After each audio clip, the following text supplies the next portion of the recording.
Dear students, आज हम लोग इन 3 टॉपिक पर बात करेंगे। जो कि पहला टॉपिक आपके लिए लाया हूं मैं कि मैथ्स का पेपर फिर से होगा या नहीं। बहुत बड़ा प्रश्न है, बहुत बड़ा डाउट है लोगों में। दूसरा टॉपिक है इंग्लिश में 6 मार्क्स जो फ्री मिलने वाले हैं वो मिलेंगे या नहीं मिलेंगे। तीसरा टॉपिक है क्या अकाउंट में कुछ मिस्टेक हुआ है। ये 3 पेपर के बारे में हम लोग आज अच्छे से बात करेंगे।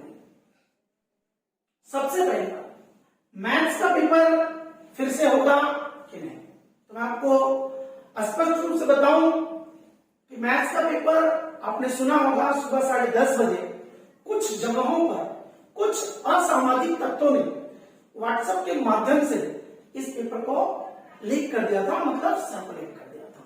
वैसे वो लोग पकड़े जाएंगे, उसकी चिंता आप छोड़िए। हम अपने टॉपिक पर बात करते हैं कि पेपर होगा या नहीं। तो सबसे पहली बात तो बोर्ड ने क्लियर कट शब्दों में नोटिफिकेशन जारी किया है कि पेपर पुनः नहीं लिया जाएगा। मतलब बोर्ड के नोटिफिकेशन में बोर्ड का कहना यह है कि पेपर 10:30 बजे के बाद लीक हुआ, जिसके कारण पेपर बहुत ही कम लोगों तक पहुंच पाया था और तब तक बच्चे एग्जाम हॉल में पहुंच चुके थे। तो इस वजह से पेपर पुनः लेकर के सभी बच्चों को परेशान करना या सभी बच्चों का रिपीट एग्जाम लेना ठीक नहीं होगा। क्योंकि जैसा कि आप जानते हो कि मैथ्स का पेपर बहुत अच्छा आया था और आपका पेपर बहुत अच्छा गया है, तो आप फिर से देने के मूड में भी नहीं हो, मैं बहुत अच्छे से जानता हूं। ठीक है, तो आप फिर से पेपर नहीं देना चाहते और बोर्ड को भी आपके मन की बात पता है कि आप फिर से पेपर नहीं देना चाहते।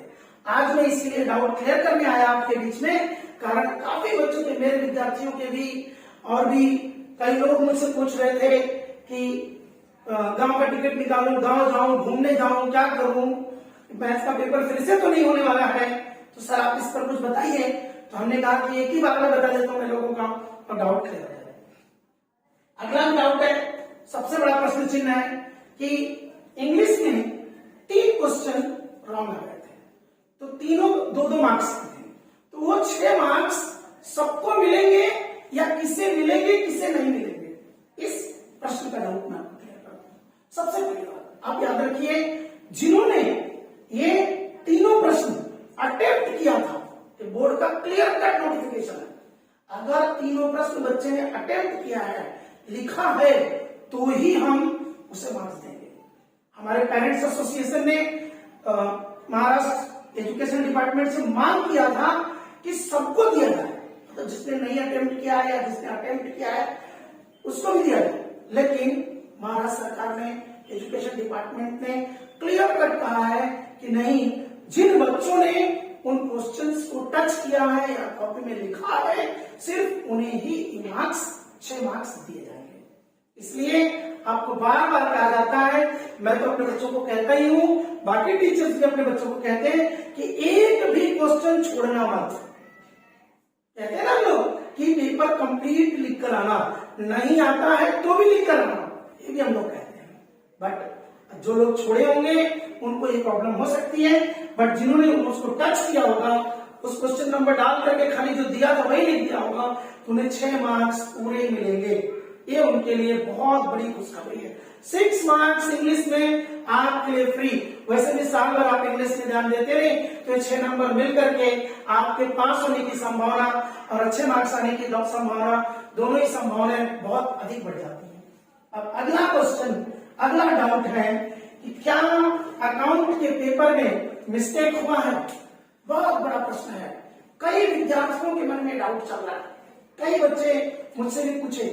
देखिए टॉपिक हमें पता कैसे चलता है, जब हमारे ही स्टूडेंट, हमारे ही लोग हमसे कुछ चीजें पूछना चालू करते हैं तो हमें पता चलता है कि इस टॉपिक को क्लियर करना चाहिए।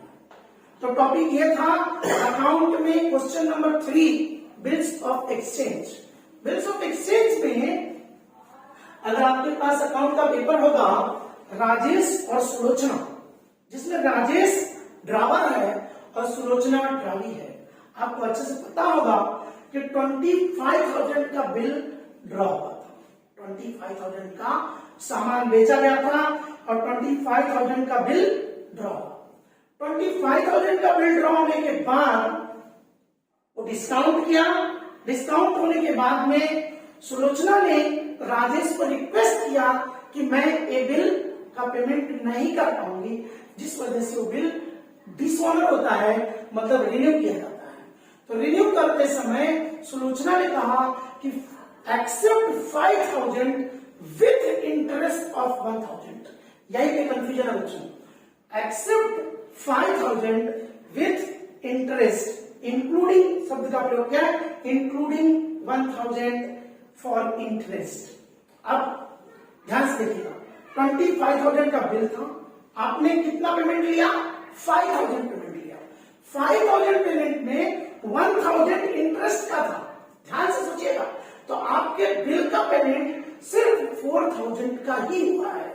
मतलब बिल का अमाउंट सुलोचना के ऊपर कितना बैलेंस है, 21,000 बैलेंस है। एंड ड्यू डेट से पहले आकर वो क्या करती है, अपना जो 21,000 बिल का अमाउंट था उसे 20,200 पेमेंट करके 800 रिबेट लेकर के इस ट्रांजेक्शन को खत्म करती है। बात समझ में आया? अभी मैं एक बार फिर आपका डाउट क्लियर करता हूं कि देखिए 25,000 का बिल था, बिल अमाउंट 25,000, ठीक। 5,000 पार्ट पेमेंट रिसीव होता है, उसमें 4,000 प्लस 1,000। ये 4,000 ही बिल का था, 1,000 इंटरेस्ट का था, ठीक। 1,000 इंटरेस्ट का होने के बाद जो 4,000 था वो उसमें से जब डिडक्ट हुआ तो बैलेंस कितना बचता है, ये जब 4,000 इसमें से माइनस करोगे आप, ये माइनस होगा इसमें से, तो क्या बैलेंस आ रहा है, 21,000। 21,000 का बिल बैलेंस है। 21,000 बैलेंस होने के बाद वो बिफोर ड्यू डेट जब बिल को रिटायर करती है तो 20,200 पेमेंट करके 800 रिबेट हो जाता है और बिल का जो ट्रांजेक्शन था पूरा खत्म होता है। तो इसी क्वेश्चन पे कुछ लोगों को डाउट बना हुआ था, कुछ लोगों को डाउट क्या हो रहा था कि 5,000 पार्ट पेमेंट है और जो 1,000 इंटरेस्ट है वो अलग से है, मतलब 6,000 पेमेंट किया हुआ है। तो वो लोग क्या कर रहे थे, कि 5,000 बिल में से माइनस कर रहे थे। 5,000 बिल में से माइनस करने की वजह से उनका जो बैलेंसिंग फिगर आ रहा था 20,000 का आ रहा था। तो उनके मन में डाउट आ रहा था जब 20,000 ही बिल का अमाउंट बचा हुआ है तो रिबेट देने के बाद भी 20,200 क्यों दे रहा है। अभी आपका डाउट मेरे ख्याल से क्लियर होगा। 5,000 प्लस 1,000 6,000 नहीं है, 5,000 is including 1,000, that is 4,000 plus 1,000, 5,000 plus 4,000 bill का है एंड 1,000 इंटरेस्ट है। जिसको लग रहा है सवाल में गलतियां हैं वो उसने क्या पकड़ा है कि 5,000 बिल का है और 1,000 इंटरेस्ट का है। ओके माय डियर स्टूडेंट्स, तीनों टॉपिक मैंने आपका बहुत अच्छे से क्लियर करने की कोशिश किया। कुछ और भी डाउट्स रहेंगे तो आप मुझे बता सकते हैं। All the best.